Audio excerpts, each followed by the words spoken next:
Assalamualaikum warahmatullahi wabarakatuh. Sebelumnya yang kami hormati Ibu Bustanul Yuliani MPDI selaku dosen pengampu mata kuliah model penilaian kelas. Pada kesempatan kali ini, kami dari kelompok 6 dengan anggota saya sendiri, Dwi Hera Nur Sajidah, dan juga ketiga teman saya yakni Fengki Sarifudin, Fitria Dewi Astrid Anggraini, dan juga Nur Khalifatus Salihah akan memberikan sedikit penjelasan terkait materi kami yakni teknik dan instrumen penilaian tes. Langsung saja materi yang pertama yakni terkait dengan pengertian teknik dan juga instrumen dalam penilaian tes. Kata teknik dapat dimaknai sebagai sebuah cara atau alat. Secara istilah, kata teknik dalam pembahasan ini adalah sebuah cara-cara ataupun metode-metode. Sedangkan untuk kata instrumen sendiri secara umum merupakan suatu alat yang telah memenuhi atau mencukupi persyaratan-persyaratan akademis sehingga dapat digunakan untuk menjadi sebuah alat dalam mengukur ataupun menilai suatu objek ukur atau mengumpulkan sebuah data yang berkaitan dengan suatu variabel. Dalam pendidikan, instrumen ini dipakai untuk mengukur atau menilai prestasi belajar yang diperoleh peserta didik.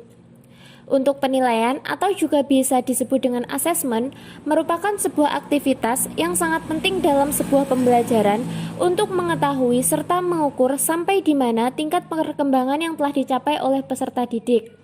Kemudian, untuk tes sendiri merupakan seperangkat atau sejumlah pertanyaan yang dibutuhkan jawaban dengan tujuan untuk dapat mengukur atau menilai sejauh mana tingkat keberhasilan seseorang atau dalam konteks ini yakni peserta didik, atau juga bisa digunakan untuk menemukan aspek-aspek tertentu dari orang yang diberikan tes tersebut. Dengan hasil yang diperoleh dari tes tersebut adalah informasi yang berhubungan dengan karakteristik seseorang, baik secara individu ataupun secara kelompok, di mana karakteristik ini bisa berupa kemampuan dan keterampilan yang dimiliki oleh seseorang maupun sekelompok orang. Bentuk-bentuk instrumen teknik penilaian tes pengetahuan. Ada 3, yang pertama tes tulis, dan yang kedua tes lisan, dan yang ketiga penugasan. Baik, saya akan menjelaskan yang pertama itu tes tulis. Di dalam tes tulis terdapat 2 tes. Tes yang pertama tes objektif, dan yang kedua tes non-objektif. Tes objektif yaitu tes tertulis yang menuntut siswa memilih jawaban yang telah disediakan atau memberikan jawaban secara singkat dan pemeriksaannya dilakukan secara objektif terhadap semua murid.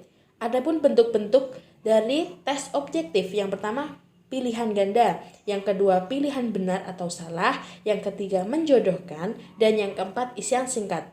Tes tulis yang kedua yaitu tes non-objektif atau kadang disebut dengan tes uraian, adalah salah satu bentuk tes yang pertanyaannya membutuhkan jawaban peserta didik untuk dapat menguraikan, mengorganisasikan, serta menyatakan jawabannya dengan kata-kata sendiri, baik kata-kata, bentuk, teknik, dan gaya yang berbeda satu dengan yang lain.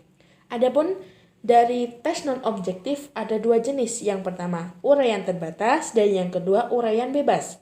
Bentuk instrumen teknik penilaian tes pengetahuan yang kedua yaitu tes lisan. Tes lisan yaitu bentuk tes yang pelaksanaannya dilakukan dengan mengadakan tanya jawab secara langsung antara guru dan siswa. Bentuk yang ketiga yaitu penugasan, yaitu pemberian tugas terhadap peserta didik baik secara perorangan maupun kelompok.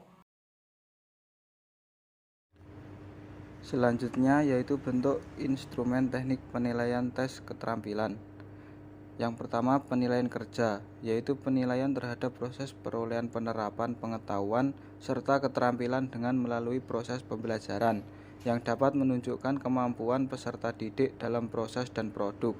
Ada 2 metode dalam melakukan penilaian kerja. Yang pertama penilaian kerja yang berorientasi pada masa lalu, kemudian yang kedua penilaian kinerja yang berorientasi ke masa depan. Kemudian penilaian proyek, yaitu tugas yang diberikan kepada peserta didik dalam kurun waktu tertentu.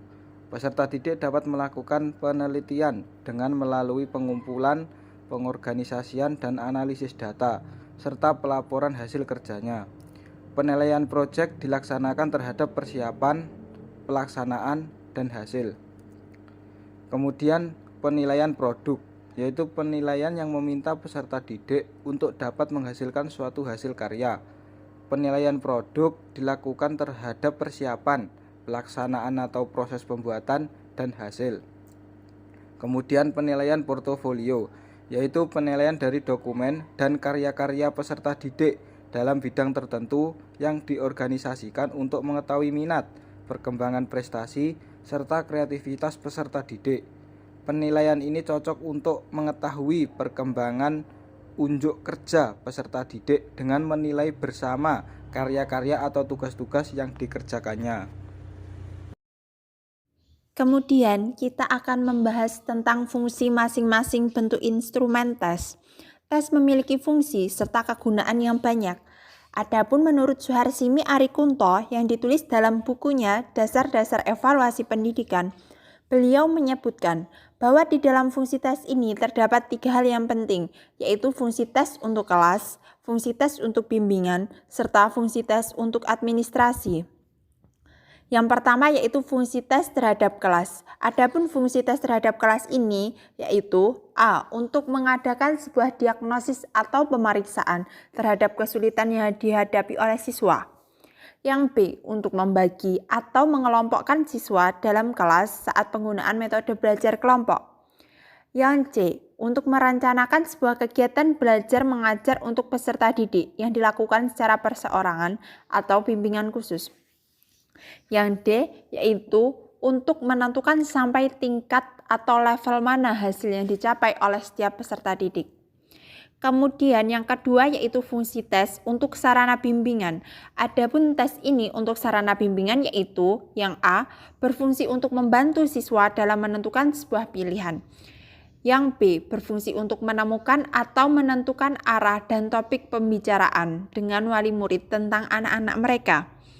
Yang C berfungsi untuk membantu siswa dalam mencapai sebuah tujuan pendidikan dan juga pembelajaran yang dipilih. Yang D untuk memberikan kesempatan kepada guru, orang tua, juga pembimbing dalam memahami permasalahan yang dihadapi oleh anak. Kemudian yang ketiga yaitu fungsi tes untuk administrasi. Adapun tes untuk administrasi ini yaitu yang A untuk penempatan peserta didik baru. Yang B membantu dalam hal pengelompokan peserta didik. Yang C memudahkan siswa dalam menentukan kelompok. Yang D menilai atau mengukur pencapaian tujuan kurikulum. Yang E memperluas lingkup hubungan sosial masyarakat. Yang F untuk menyediakan berbagai informasi bagi badan-badan lain yang ada di luar sekolah. Adapun pendapat lain tentang fungsi dari penilaian yaitu sebagai berikut. Yang pertama yaitu fungsi formatif, merupakan penilaian untuk mengetahui bagaimana hasil belajar yang telah dicapai atau didapat peserta didik setelah menerima pembelajaran atau program dalam satuan, bahan, atau materi pelajaran pada bidang studi tertentu. Kemudian yang kedua yaitu fungsi sumatif, merupakan sebuah penilaian yang dilakukan pada hasil belajar yang diperoleh peserta didik setelah selesai mengikuti pelajaran dalam kurun waktu 1 semester atau pada akhir tahun pada satuan pendidikan tertentu.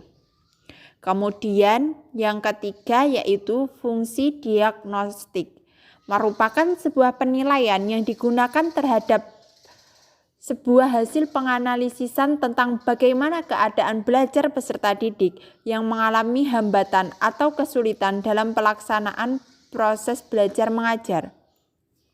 Kemudian yang keempat yaitu fungsi penempatan, merupakan sebuah penilaian yang berkaitan dengan pribadi dari peserta didik untuk sebuah kepentingan penempatan yang ada dalam situasi atau keadaan pembelajaran yang sesuai dengan peserta didik. Sekian presentasi dari kelompok kami. Apabila ada kurang lebihnya kami mohon maaf sebesar-besarnya dan kami ucapkan terima kasih atas perhatiannya.